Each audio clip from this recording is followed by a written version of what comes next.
Tinubu's spokesman, a man by the name of Kehinde Bamigbeto, who was his chief press secretary while he was governor and an immediate past commissioner for information in Lagos State, responded to my revelations about Bola Tinubu's drug past, and he wrote that the fact that Bola Tinubu is able to go in and out of the United States is proof that Bola Tinubu has nothing to hide.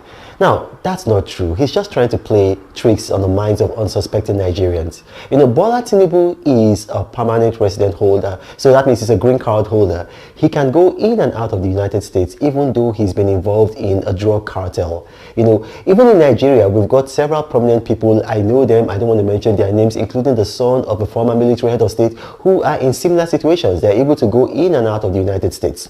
You know, it is the section 212 paragraph 8 of the Immigration and Nationalization Act that deals on that. And if you study that, you can Google it, you can see that it doesn't apply to Bola Tinubu. So the fact that he goes in and out of the United States, it's not any proof that he's not a known drug lord. Bola Tinubu is a known drug lord. And if you read his response to me, Kehinde Bamigbeto, he did not deny that. It's a fact.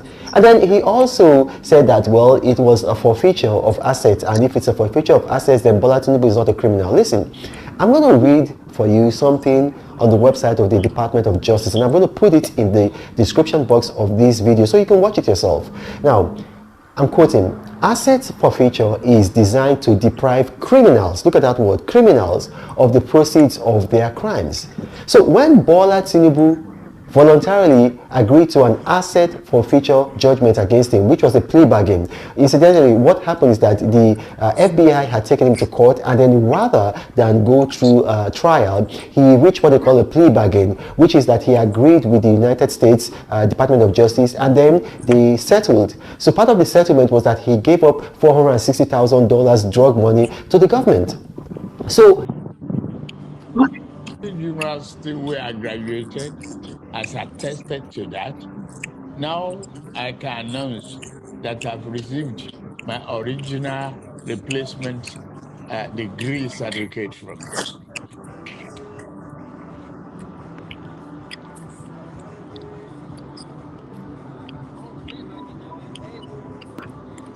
Bola A. Tinubu was admitted in Chicago State University in 1977. Now, with respect to whether or not Chicago State University issued a diploma to such a student in 1977, the registrar said no. That's what he said? Yes, that's exactly what he said. Because when Atiku's lawyers drew his attention that have you ever seen a copy of this certificate that Tinubu presented to INEC in Nigeria as a qualifying certificate to contest election, his answer was, I have only seen this certificate in the course of the proceedings in Nigeria. It is not on our records in Chicago State University. And we cannot certify that we issued this certificate. And that is true. Because if you look at the documents released to Atiku, particularly document 0026, it speaks volumes as to whether or not that said Bola A. Tinubu actually graduated from Chicago State University. And why do I say so? Because the document says the student failed English and is required to go back and sit for English 222. And there is no further record to show that Bola A. Tinubu went back to sit for that particular course, which was a requirement, a condition precedent for admission into Chicago State University. Mind you, the Bola A. Tinubu, who in one instance is female, in another instance is male, what was presented as the qualifying certificate for admission into Chicago State University was a GCE certificate purportedly obtained from Government College in 1970. And Government College Lagos, which is supposed to be the issuer of that same certificate, was not in existence up until 1974. And if you look at the I know you are not a lawyer. You might not be able to have a deep understanding of how some of these things work. I asked you, it does look like Atiku Abubakar wants to introduce a fresh angle to his argument at the Supreme Court, knowing full well that it is not a court of trial. See, when the friends of these people that embarrass us all talk, you need to puke. And puke means to vomit. They forget that there's something called Section 137 1J that says that for you to be qualified even to stand for any office, you cannot present forged or dodgy documents. They forget that in this country, judges have, I can read a judgment for you that was by Buga, of now retired, on this same set of issues. You see, I'm not assuming the rule of the Supreme Court, but they should not do the same. They must not come and tell us here that we have become a nation now. There are no judges in our Supreme Court who understand the essence of jurisprudence, who understand that being a final court of policy, they have automatic powers to do and undo. Why do they have court rules? Why would they come and even start telling us that we're telling them about a global shame for all of us? And they're trying to tell us that their main escape route is legalese. Did they produce a document that the school could certify? The school said they couldn't. In black and white, the school said it's a Nigerian thing.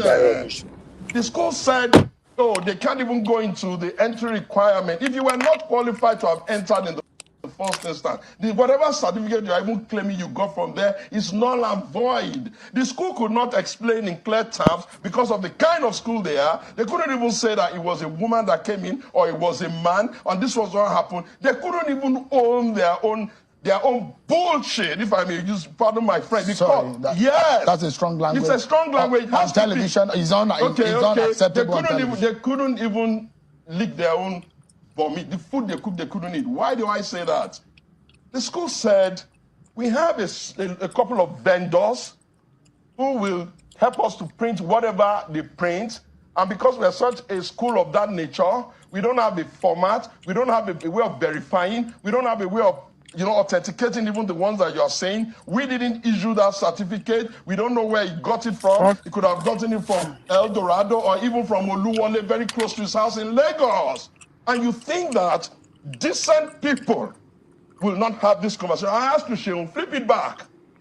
If this had been, maybe, I don't want to use President Buhari's name, if this had been Mamadou Jallo, that was the president that was bringing this kind of document, do you know how the media would have hounded him? Do you think it was easy for, what's that guy's name, the former speaker, Salisu Buhari? Do you think it was easy for him as a young man to come and say, I'm sorry, I told a lie and left the scene? Do you know what is called the Bushido Code? The Japanese have a Bushido Code that was similar to the code of the Yorubas. When a leader misbehaves to a certain level, the Yorubas tell you, go and open the calabash. That means go and commit suicide. Because we have a phrase that said, death is better than dishonor. How can this man sit down here and be telling me jargons? Look, my brother, the court will do what the court has to do. I'm not impugning the justices. I have all of the confidence in them that on the strength of it, they will look. But let nobody come and start to prepare the mind of the Nigerians as though the court has not even listened to it. Right. Did we go all the way to America to go and fish? No, we didn't. Right. We went to America because we were very convinced that something was not right. And even when we went there together, you know what they said?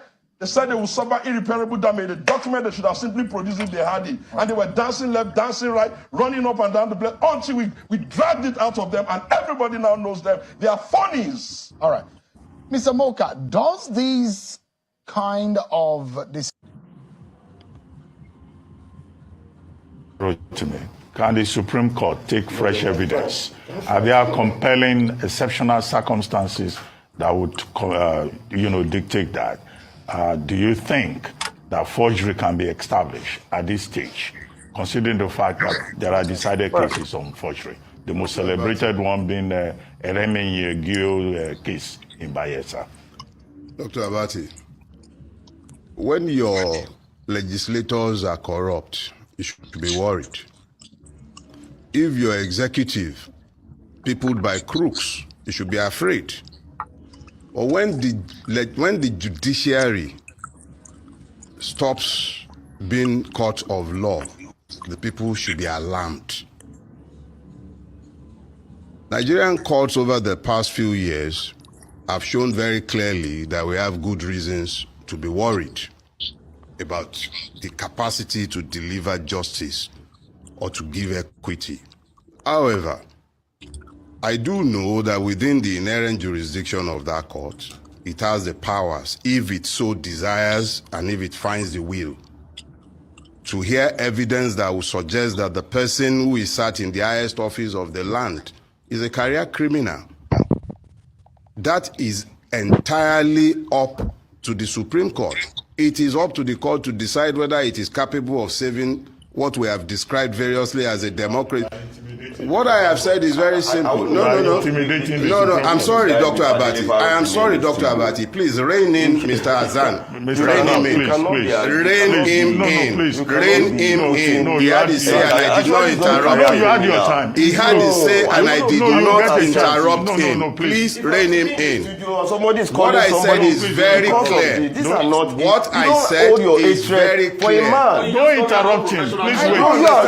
You are very biased. Okay. In your own opinion. Okay. You made up your mind. Okay, please. As an unbiased arbiter, you are a judge. Keep the judge don't design in your arena. You can't take over the show, Mr. No, to me, on that, I believe that we just have poor issues. Let us talk about law. Please, I beg you. It's the law that we are talking about. It's the lawyer. Addressing the judicial. This is the issue. The judges address them. Okay, but we lawyers cannot continue to desecrate the judiciary.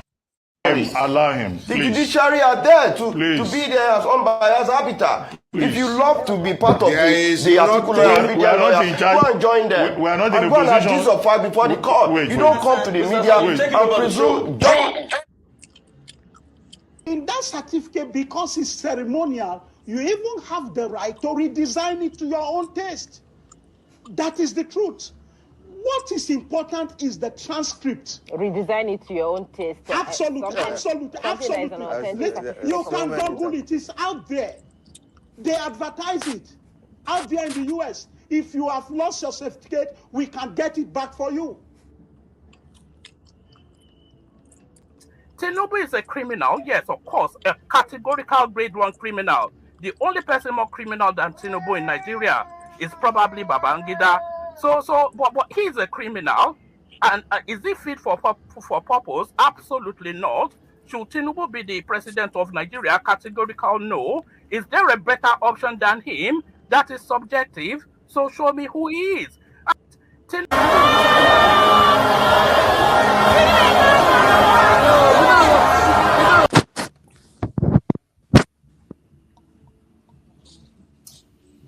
Some of this rally make my blood pressure go up.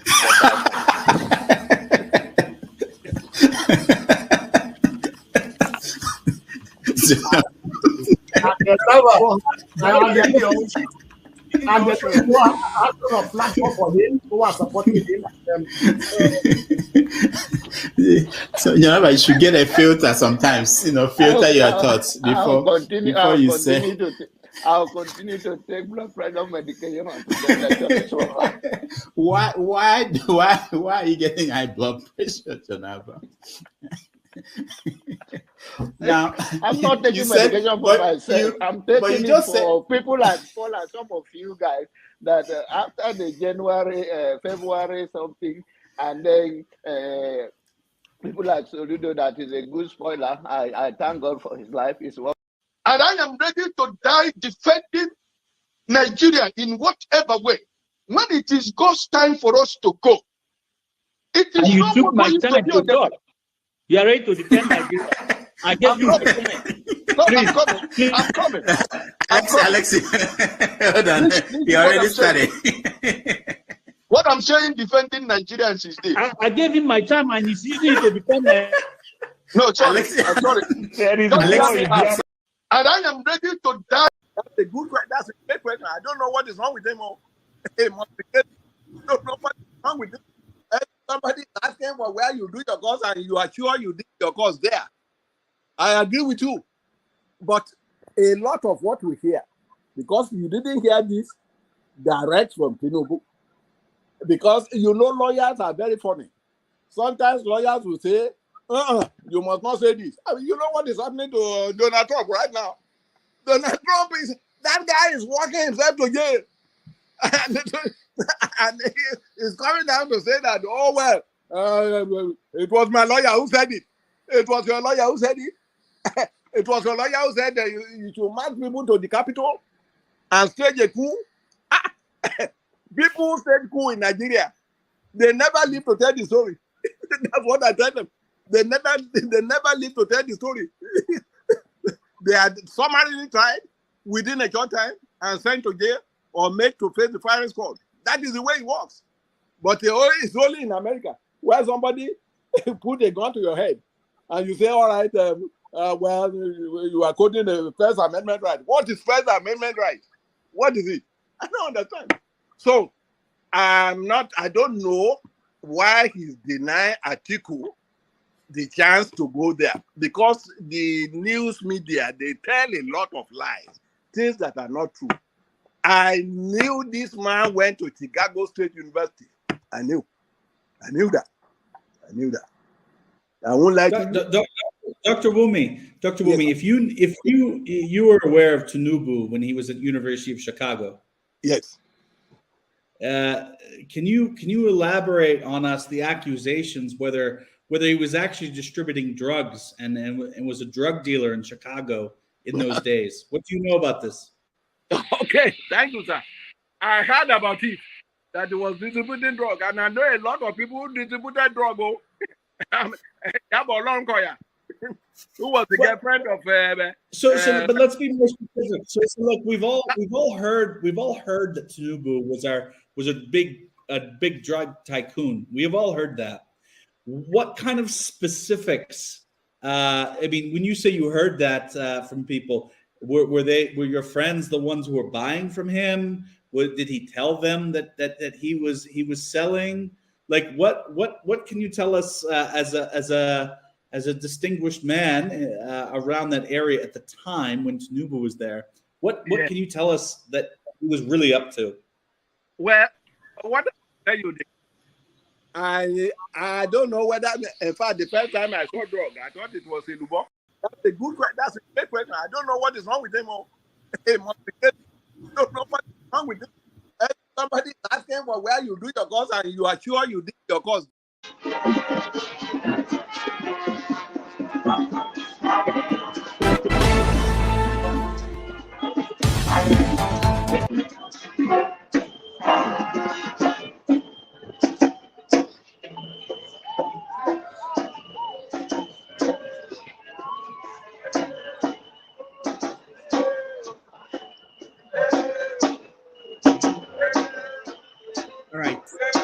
Welcome to another episode of Have Your Say 247. Today, October 7th, 2023. We're coming to you live from Houston. We have Cracker in Houston at the Nigerian Independence Day Parade. We will be tuning in with Ovie, who is covering that parade for us. The one in New York is rained out, and thank everybody who joined us today. It's a wonderful day. It's raining here in New York, but thank God in Houston, we will get the chance to speak to Nigerians who are participating in the Independence Day Parade. Today, we have serious stories all over the country. One of the main ones is the Tinubu's case in Chicago, the case of forgery, and we've heard from several people, the platforms, discussing this topic. All right. Okay, hold on. Okay, we are going to come to you in a moment. Let me bring in some of the other people who are here in the studio. We have usual guests. Kenneth, welcome to the show. Chim, welcome to the show. Dan, welcome to the show. Chin Nonyerem, welcome to the show. Let's see. I don't know if we can get everybody in. Electricity, welcome to the show. Edge, welcome to the show. Man of Prestige, welcome to the show. All right. So let me start by going to Ovie, who is in Houston. Let's see if we can hear him talk and give us the mood out there. Listen, Ovie. Yes. Assalamu alaikum, ya Jama. I'm live from Houston downtown. Live at the 63 Independence Day parade. This is pretty much came to end. That's because this is the one interesting thing there. Let me show you this. This is called Israel United for Israel United in Christ. Our son really in Bible profession. So that's the end right there. The protection coming. This I think our Ethiopian family celebrating with us. We actually had their own independence celebration. President in our people. Really, the massive band that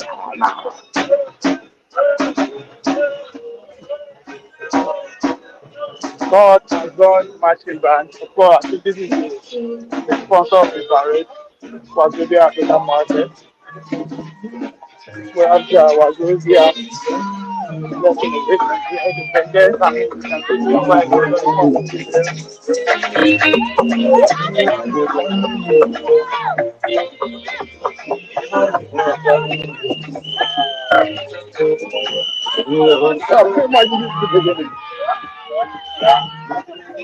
All right, okay.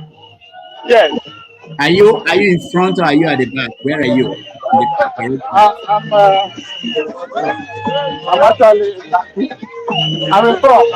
I'm using the back camera. That's why you can see it. Okay. Right here.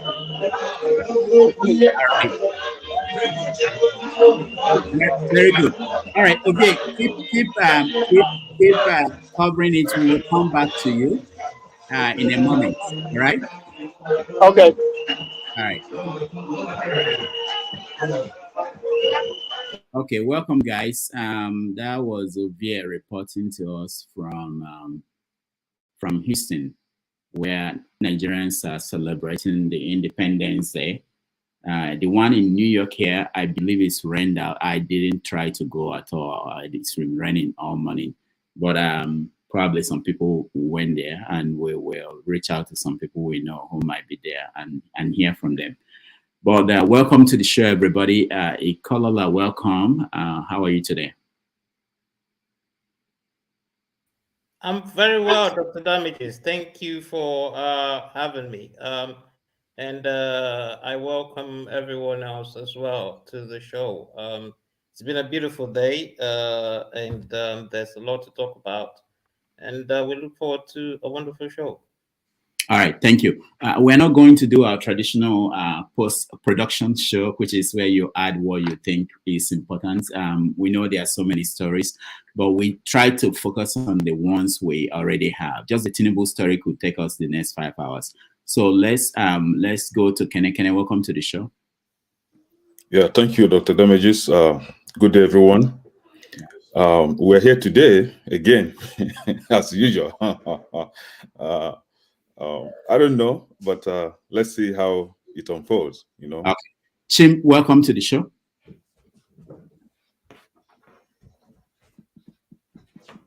Good morning, everybody, and thanks for having me, Dr. Damages. I know it's going to be a very interesting day. I'm not sure today. Last night felt like Christmas night to me in readiness for today's program. just to confess. But I look forward to a nice show. All right, thank you. Dan, welcome to the show. Good evening to everybody, or good morning there in America, and greetings to all of us. Well, let me just say greetings because I know it's going to be a very special day today. Why? Why is everybody expecting a special day? Chinonyeram, welcome to the show.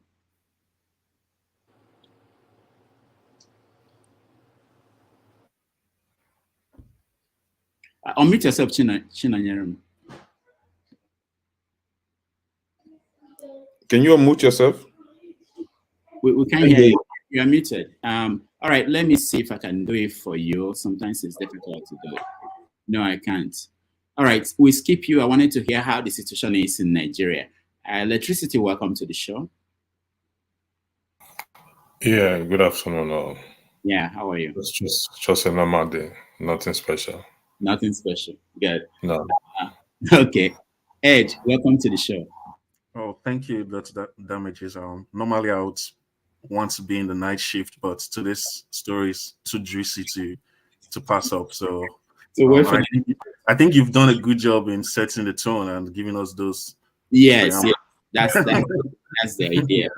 Yeah. The idea is to set it up so we can go straight to the conversation. All right. Just to say hello to everybody else, and then Man of Prestige, welcome to the show. Yeah, thank you very much. Good morning where I am, and good afternoon, everybody. Maybe good evening in London.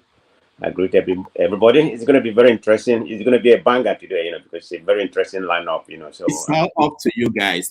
There's nobody that will make it good or bad. It's you. Yeah, I'm just saying it's going to be very interesting, for us to analyze what's happening. So I don't think I should add any more things because we have a lot of menu to choose from. So yeah, no, we're not adding. No, right. we're not adding. We have enough. Thank you. All right, Tone, welcome to the show. Tone, unmute yourself, please. Hi, everybody. Hello. I hope you have a good weekend. Hello, one man. Thank you. Let me lay down this rule, just not the rules that we already know, but so what I will do is that there are a lot of people who are trying to get in the studio. There's no room for people to get in now, but we will let you speak and we take you out. Not just take you out of the screen, but also out of the studio. Don't feel bad about that. The goal is that you can come back, but we want to give room for many people to weigh in. We don't just want just a set of people to dominate the conversation. So that's just what I wanted to say. Don't think that we are taking you out because we don't like you. No, it's not that. We want to give opportunities to other people, and you can come back always, especially when the topic changes. But the way we're going to deal with this topic, we can't exhaust this topic by just talking about it once. I think we will have different segments of that. We have people who are opposed and people who are supporting and different angles to the topic. So let me start with you, Ikolola. Yeah, you've been following what's going on. We are talking about Bola Tinubu and the deposition and what was revealed by Chicago State University this week. A lot of people have been talking about it all week. So give us your take. 3 minutes. Yeah, my first take is Dr. Damages. When at the initial, there's a time we've talked about you enlarging the number of persons you can have at the same time, from 10 to about, you said you could go up to 20 or 30. What is happening with that? No, we did. We enlarged it to 15. We have 15, so we have 10 on the screen like this, and then 5 backstage. If we want to go to the next level, it will be 25, and each level is additional payment. But even at that, you can only have 10 on the screen at any point, even if you have 25. Yeah, I get it. Okay, all right. So to the as Mr. Dele Farrow to me described him, the career criminal who has a seat in Aso Rock. It's a very sad thing to have a man like that occupying the seat of power. Some of us, knew that he wasn't bringing anything good, but we didn't know that the rot was that bad. Some of us knew him for a long time, so we know there's nothing good that was going to come out of this man. But to see that the rot even gets to the root I don't know how to start, to be honest. I really don't. I just wish the because if the Supreme Court doesn't do anything about this man, we've seen it happen before. And people who talk about Pablo Escobar didn't know how powerful. Some of them don't even know how powerful he is. Maybe they weren't born when this man was ravaging Colombia. A man who was about to take the seat of power. The people had to fight. They had to fight him back to his enclave where he was finally killed. So, but if the Supreme Court in their selfishness decides to allow this man to override and overrun them and take over our system. I mean, I think they themselves will live to regret it, because they would become what's the word? They'll become negligible when men like Dari Asari Dokubo is now being invited to Aso Rock. When talks like Ulomo now have access to Aso Rock. I mean, what are you expecting? So it's left for them. If they might think they are playing to the tunes of the powers that be, but they are killing themselves. It's like a parasite that is eating its host and think it will survive. They will both die as well. So it's left to them to do the right thing. That's my take on it.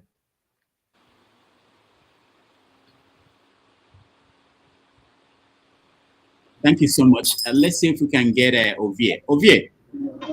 Yes. Yes, I'm here. I'm one of the stores. Yeah. There are a lot of people who come to ask their time or study.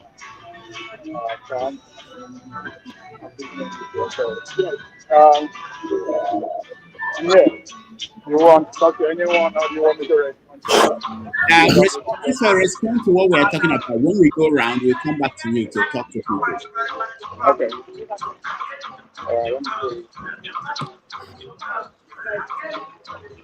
Yeah. Yes. We're talking about.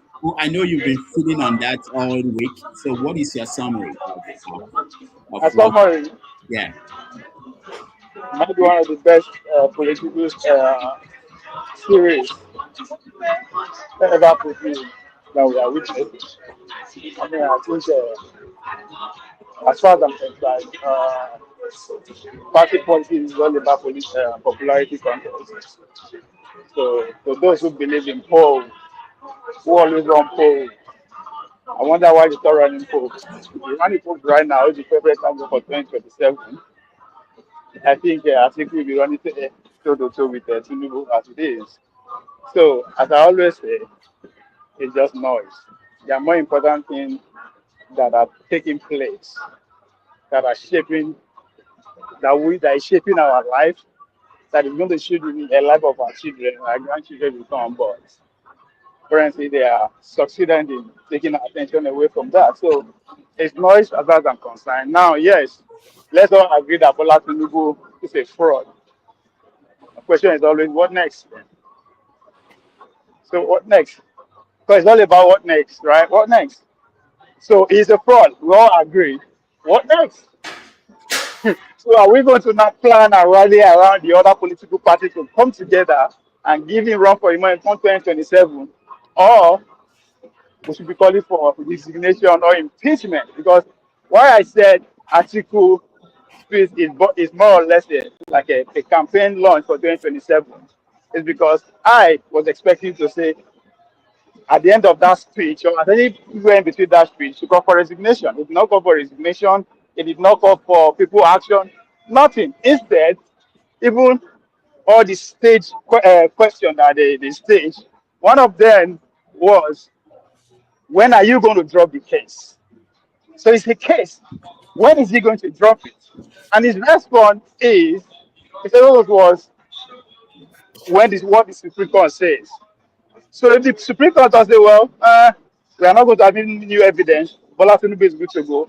So that's it. That's the end of this. All this energy channeled into what I call fruitless journey, right? So as I said, before we even get to that point, let's all agree that Bola Tinubu is a fraud. Then what next? So nobody's talking about how do we make sure our representative starts in form of impeachment to impeach him, because that's the only way to actually take him out, or let people actually go on the street and call for resignation. I'm not saying that. So every day if I keep saying that, oh, all this is politics, people will think, oh, I don't know what I'm talking about, right? If this kind of energy was channeled towards backing Nigerian Labour's Congress, I think that strike would have happened, and that would have actually give us the results, even if it's not everything that we want. But guess what? Nobody even know what even transpired.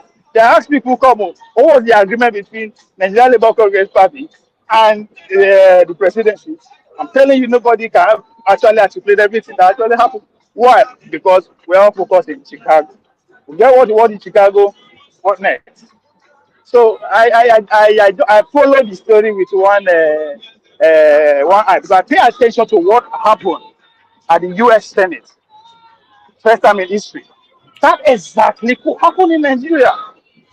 That's why I always said, pay attention. Even if you pay attention, if you're paying attention to what these people are actually doing, how they move, what policies they do, we give you two results, one out of two results. One, if you pay attention, just like if you give me a job, right? If you give me a job right now, and you stay on my head, stay on my heart, just keep monitoring me, two things will happen. Either do that job well, beat your expectation, or I'll screw up. Screw up because either I just like to get a job, or for no reason I will make mistake. So that's what happens when you pay attention to people that you elect.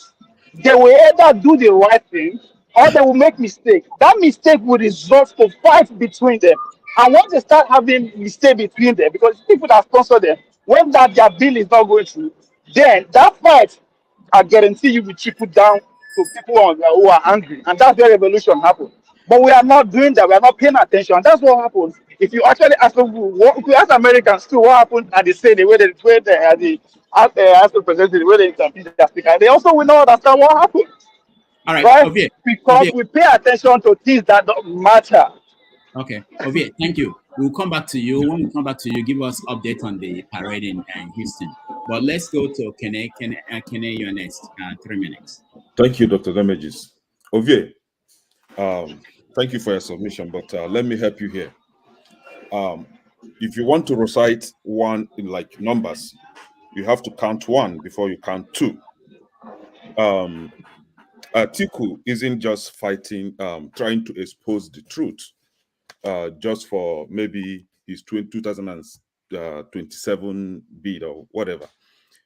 What Atiku is doing is the issue at hand, which is the fact that Bola Tinubu falsified his certificate. Bola Tinubu is in the net of certificate forgery, and that is a crime, which Atiku, he's on his way to the Supreme Court to table the result of his research or whatever investigation. This is it. Bola Tinubu forged his secondary school certificate. He went ahead to forge his tertiary school certificate. In Nigerian constitution, I think electricity is going to help us here. I think it's in section 467. It is a felony. It's a class of crime under felony, and that attracts life imprisonment. So whomever that is talking about 2027 should wait. Let's settle this one at hand. The matter at hand is Bola Tinubu should be arrested, imprisoned for life. He's a criminal. This character shouldn't be in the seat of power. A president who has zero character, someone who has zero character, you are now talking about 2007. It is not up to Supreme Court to tell us what to do as Nigerian citizens. By now, I expected Nigerians, just the way they treated the matter that I think this girl, I've forgotten her name, one Meso, falsifying her WAEC result. They should handle this matter even worse than the way they handle Meso's case. Meso is even better than Tinubu. Meso actually sat for WAEC, JAMB examination. She passed. He passed. Just that maybe she was being greedy or some people kind of misled her. But Tinubu cannot sit for JAMB. Tinubu cannot you know how you can sit back and write for exam and be proud that you wrote this exam and you made this result. Tinubu has no such capacity. He was just a street guy that managed to steal someone's information. So the case against Tinubu is even beyond what we should be discussing here right now. It should be on the street. This guy was in the net, is in the net of identity theft. He stole someone's identity. You know what the level of crime that is, even in this country? You falsify your certificate using state seal, Lagos state government secondary school seal, to falsify a certificate. The school you claim that you went to in Lagos State was never in existence when you falsified that. So you use a state seal to forge a certificate. That is a life imprisonment kind of crime. It's a felony. So we should be calling, or not just for his resignation, his arrest and imprisonment. That is only if you have a working judiciary in that country. All right. Thank you. 2007. Who's talking about 2007 with you? We're talking about imprisoning this guy. Let us encourage our young ones to be proud of their academics. Encouraging this Tinubu, we kind of discourage our young ones from actually going to school and be serious with their studies. All right. Thank you, Kenneth. Thank you so much. You are next. Jim, you are next. Yeah, hi. There is so much to unpack today, especially, first of all, like you rightly said, the Tinubu issue on its own is a huge conversation that will take a long time. But let me start this way. First and foremost, I listened to an analyst on AIT. That's the one I shared with you, Dr. Damages. I'm not sure if you watched it. And the guy who was speaking, their guest was Dr. Alex Adumte. He used to be the former Attorney General of Benue State. And clearly the man has read, well, of course, because he's a lawyer, he took his time to unpack that deposition like nobody else has done. Many of the people who are talking about this position, including me, have not read it. Many people, and it's the usual thing, people haven't taken their time to go through the deposition. And there are issues in that deposition that are not even in the front burner that this man helped me bring out. And I'll start with one of them. First and foremost is the fact that there is a pre-admission process into Chicago State University. And one of the pre-admission processes is that you must pass English and mathematics. As in, whatever their GDL or their kind of WAEC is in the US, you have to pass that exam, those two subjects, as a prerequisite to be admitted into Chicago State University. And based on the documents, the man was mentioning the number. So he wasn't just talking, he was mentioning on document 00, he will give it a name. The so-called Tinubu that gained admission into this university did not pass English, got into the university, continued, and at some point the university discovered it and sent this person to say, you cannot graduate, you have to go back. It's like somebody saying you did not pass, you're reading medicine in the university, but you did not pass biology or chemistry in WAEC. Kindly go back, we will still keep your admission. Go back and pass that thing and give us the result that you have passed it. And the man said, the so-called Tinubu in question, who gained admission, Bola Tinubu, whoever the person is, did not pass that English and was asked to go back. And he mentioned, and he told him, you need to go back and write English 222. And he stated that subsequently there is no evidence to show that this so-called Bola Tinubu eventually came back and presented a past certificate or result of that English. Now, there's one thing that I picked away. And we're not also looking at the logic. People keep saying he graduated. It is one thing to gain admission, attend a school. It is one thing to graduate. I have many classmates who attended school with me, either in secondary school, in university, or master's level, even the diploma I took here in Canada, who never finished that program. I'm sure wherever they are, they may say, oh, I attended whatever school it is, but they did not graduate. Now we're coming back to the issue of the authenticity of the result. They asked the Chicago State Registrar, have you ever seen this certificate, a copy of this certificate that Bola Tinubu produced and gave to INEC as a prerequisite to contest an election? And the man said, I have only seen it in the course of the electoral issues in Nigeria. In other words, I have never seen it. The man was being careful. You know, people would like to use run around words. When he's in the court, so he didn't want to say a yes or no. He just said, I have only seen it in that court in Nigeria following the proceedings, but I have never seen it before, which means it was a forged certificate. So I have heard people say things like, he went and got it through a third party. That's another conversation, because I also have learned that Chicago State University does not have third-party certificate production. In other words, you have to get it from them on their website. Please correct me if I'm wrong for those who know. But I'm following what I have listened to people who know better, because I wanted to get that deposition, but I wasn't willing to pay for it. I went into the website, it was asking me for money, so I left. But I am willing to read. I will share with you as soon as I get it. Beautiful. Thank you very much. Because I want to also read. I don't want any third party telling me anything. I want to read it. Like I said, I want to be a fair-minded person. But the question here is, we have a moral issue and we have a constitutional issue. I do not think both of them are separate. While we will deal with our constitutional issue, which is looking into the fact that, is it acceptable for a candidate who is running for an election to produce a falsified document as evidence to have gone to a particular school? Because I hear people say, in fact, I listened to our guest last week on another studio and I was disappointed with him. People are beginning to try to manufacture loopholes for this man to be able to wriggle out. And I think it's not right. Let's consider our generations coming after us. I went to university for 4 years in Nigeria, went back again and did another 2 years of master's before I left, came to Canada and did another 2 years of diploma. And I'm asking myself, is it okay that we hold an Mesoma to a standard and then we want to give a jailbreak to the president or so-called president of Nigeria because we don't want to rock the boat? Because I've heard that argument. In fact, this morning I listened to Dr. Okechukwu of the Nigerian Voice, the Voice of Nigeria, and the man was saying, very crazy things that I was asking, where do these our elders get their knowledge from? These are supposed to be people who are protecting our constitution.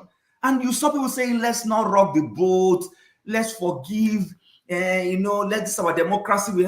Democracy is about challenging the process. And that's I'm going to dovetail now into what is happening in the US. See, the Americans are doing well. The Americans constantly keep testing their process. What happened in removal of the speaker is nothing wrong in it. It was a democratic process. Can Akpabio or the Speaker of our House of Reps in Nigeria, I don't know his name, can they be removed?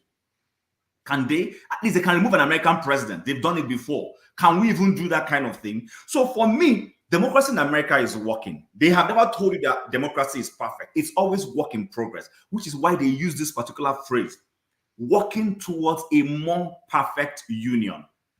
Are Nigerians working towards a more perfect union? Or are we working to destroy the union? This is an opportunity. I think sometimes, like you rightly said in one of your videos, this is a crisis that we should milk. Crises are not necessarily bad. Crises help societies evolve and get better. This is one that will help our democracy to at least pass a message to our politicians and to our elites that nobody is above the law. Like, it doesn't matter how connected or friendly you are with the judges in the Supreme Court, that if you are found wanting, then you will pay the price. Nixon paid the price of hacking into an opposition party. Clinton paid the price of lying under oath. Even Donald Trump has paid the price himself. Let Tinubu pay the price of deceiving Nigerians. Thank you. All right. Thank you so much, Shim. Let's go to Dan. 3 minutes, please. We want to get as many people as possible to weigh in, not any other reason. Go ahead, Dan. Yeah, thank you. I say greetings again to everybody. For me, I've said a lot before, and I don't really have much to say anymore because the truth has been exposed. And if Nigerians refuse to do the right thing at this point in time, then it's a disgrace and it's a shameful thing. What's the right thing, Dan? The right thing is what we have called before, revolution. And many people have turned revolution to, it must be, oh, you want to spoil the country. You want to do this. You want to do that. Revolution is not destroying the country. Revolution is repairing the country. Because when they were talking about Tinubu from the beginning, I don't know much about Tinubu, but gradually I started understanding the kind of person he is.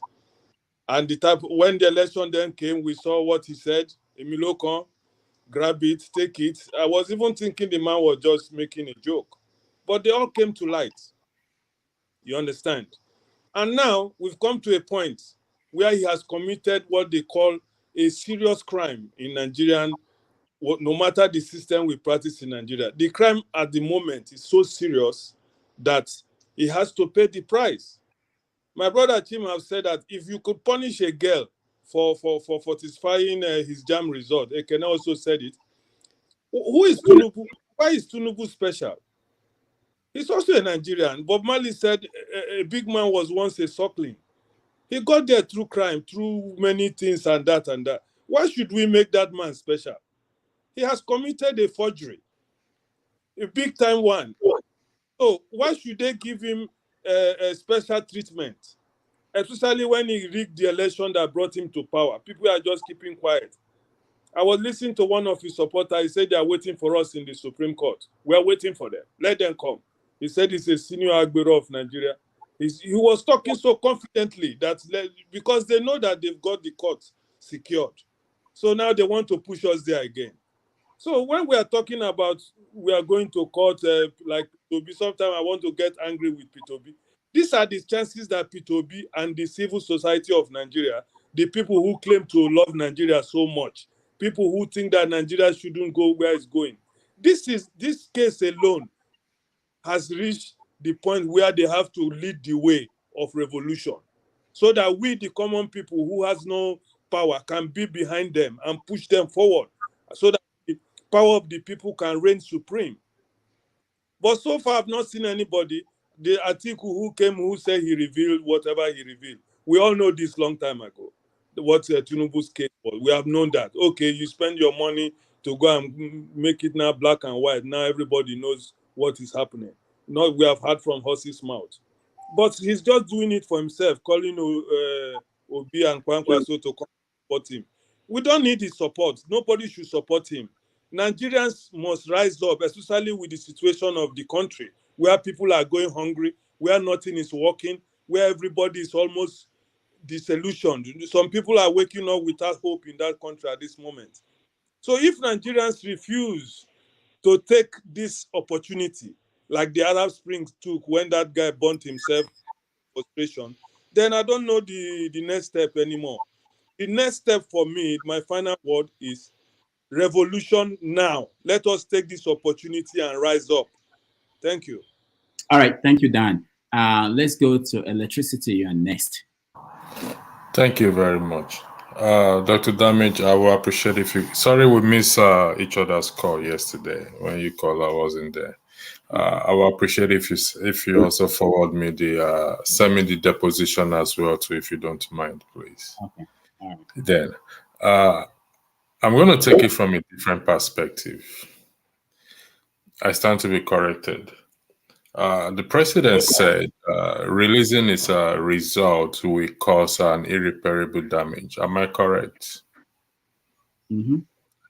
Dr. Damage, you are the moderator, please. No, you should. Yeah, that's true. We all read it. Why? Okay.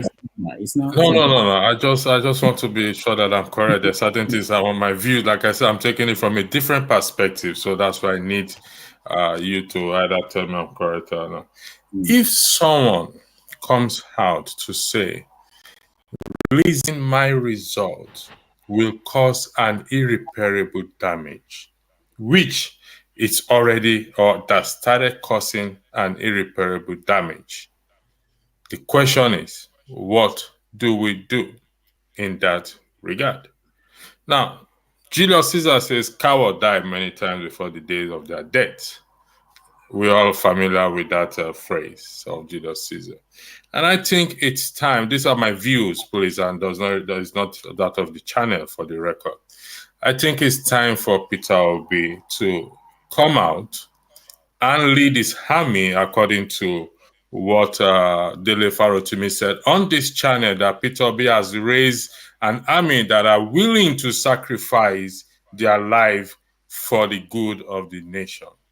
And I think it's time for him to come up and stop playing Mr. Decent Man or Mr. Integrity or whatever it is. Because I am feeling that irreparable damage. And we all will feel it. We all will see it. and generations to come, if this, because it is the number one. Remember when he said subsidy is gone? We had a program here yesterday night. Less than 5 minutes, all petrol stations changed their price. Less than 5 minutes when he said subsidy is gone. So the words of the president carries weight. Also his character also will reflect on every one of us. Sadly, unfortunately, I don't like Atiku, but I have to commend him for his effort.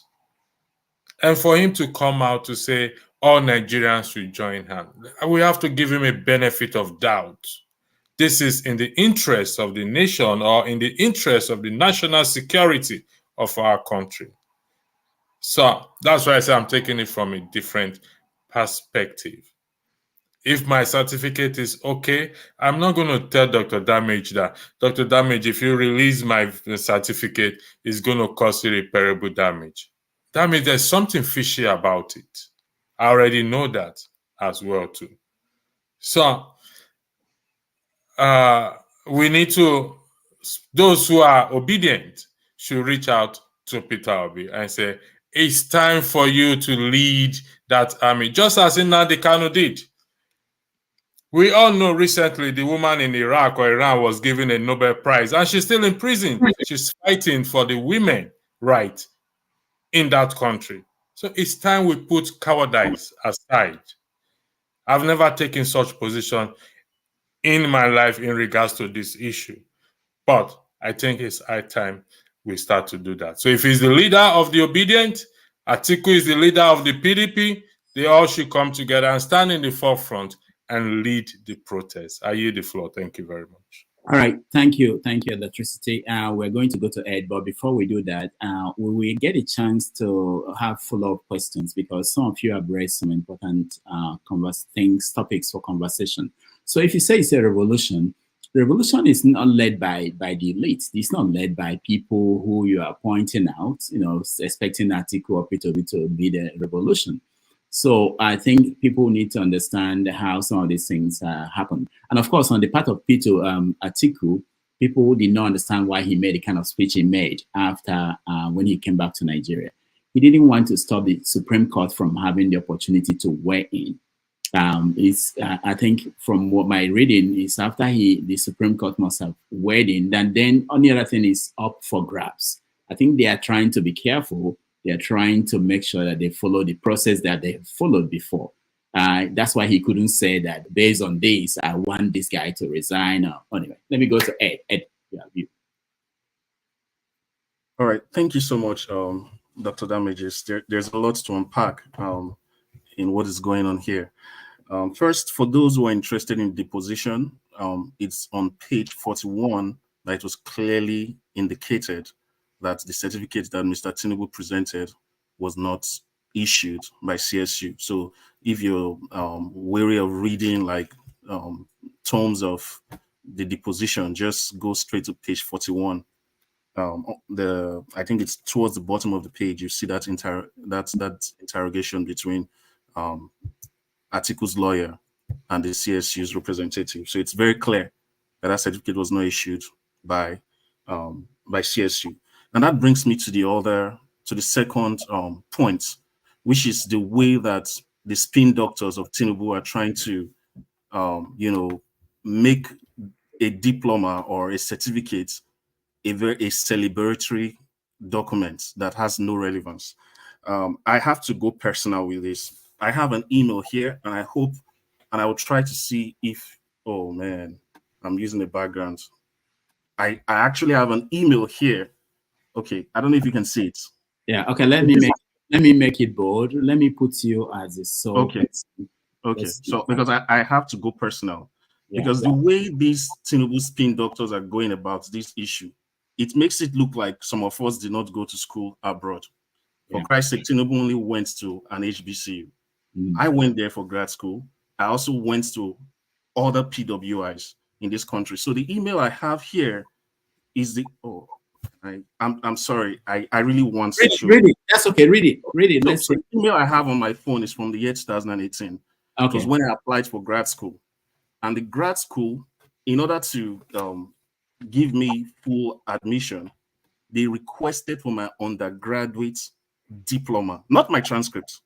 They wanted to cite my undergraduate diploma. I wish I could show that. So if it is as celebratory as these spin doctors are trying to make it, why would that be the case? If they do not, put any sort of relevance to diplomas, why would they want to see my BS diploma?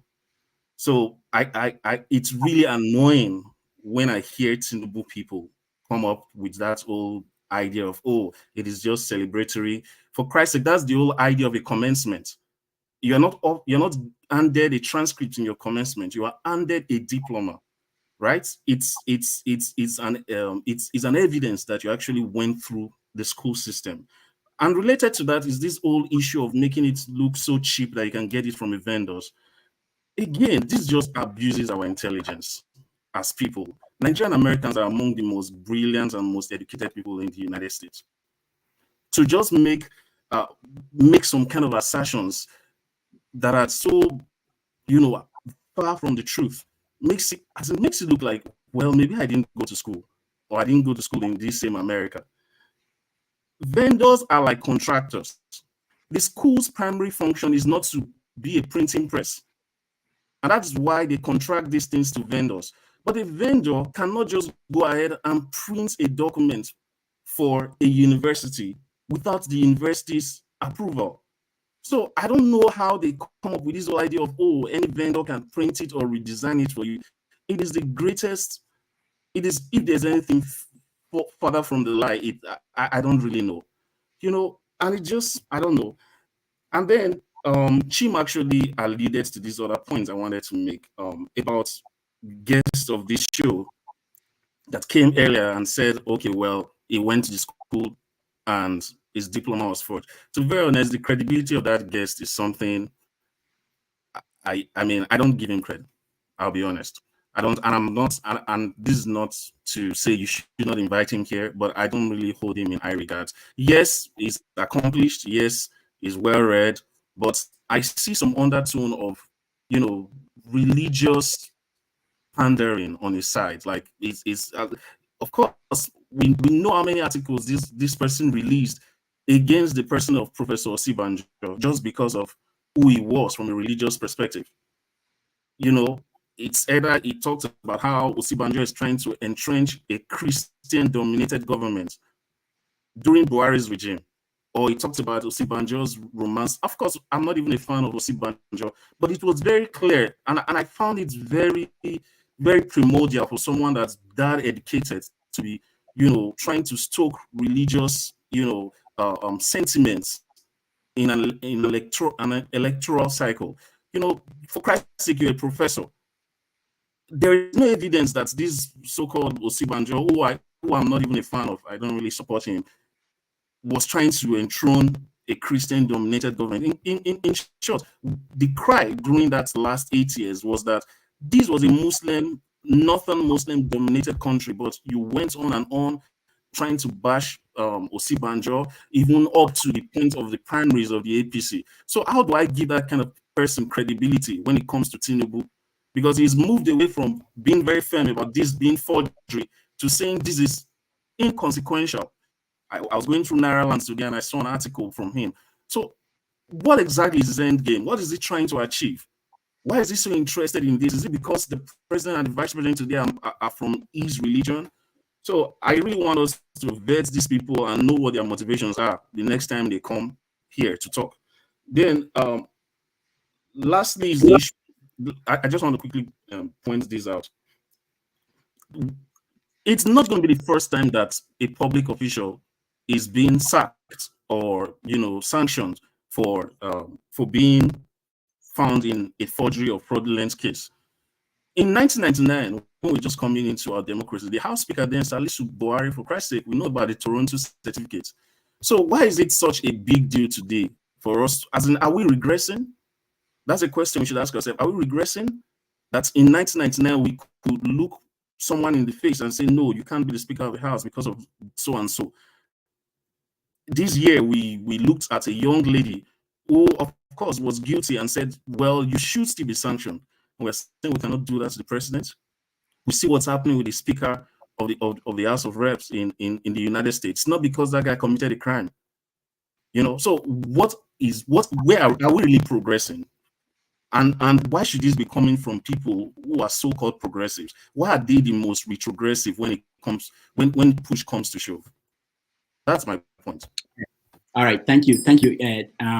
I wish that maybe when we come the next round, we talk about, you can be specific, you can call the name of anybody you want to talk about. So it won't be out of respect for him, I mean, he's a senior colleague. I mean, that way. We can have a conversation.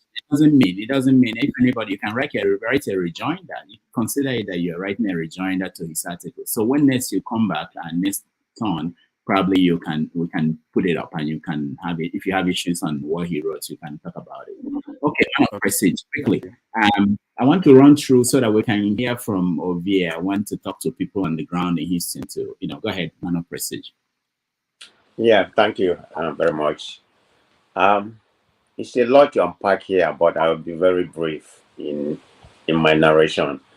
Yesterday on a different platform where I was, we went through everything by Beto. I've been following what is happening about the disposition and everything, but listening from some of the people talking on the press. But yesterday at a different platform where I was, we went through everything by Beto from one, to the end.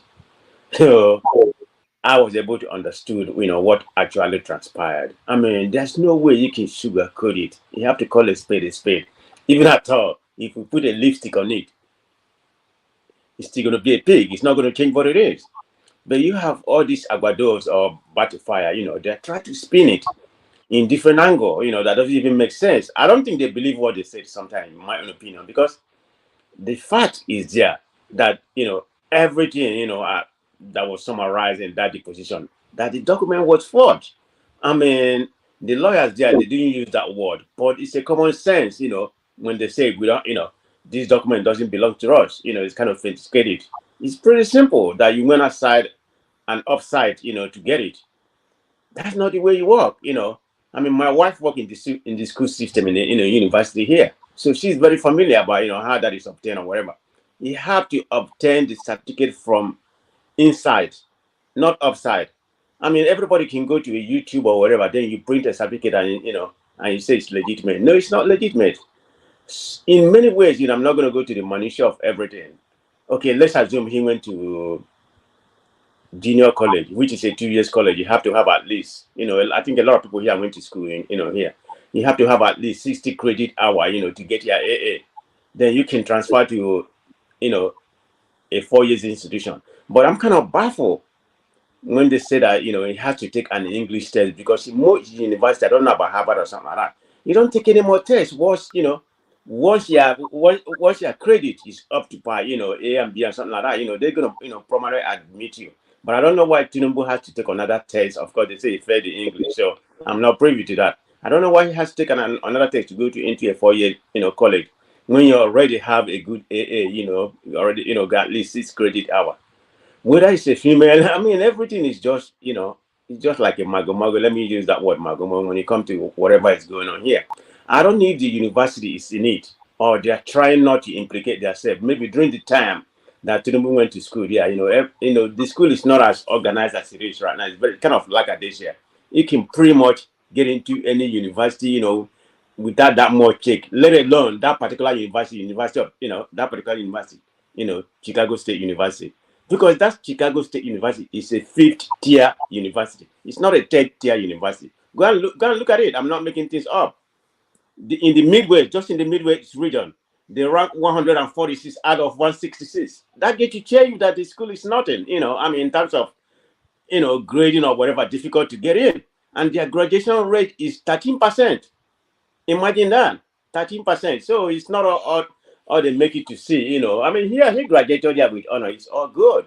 But when people come here, they say he's very brilliant because he got an honor roll. Go to a school, a better school like, UCLA, and even some Harvard and something like that, Let's see how you're going to do. You have to compare it. Just like comparing school, in those days, like King's College, Lagos, Igbobi College, St. Finbar's to some school in a Solo or Ajagule. You're trying to compare them, so you go there, you're equal to them. That's not it. So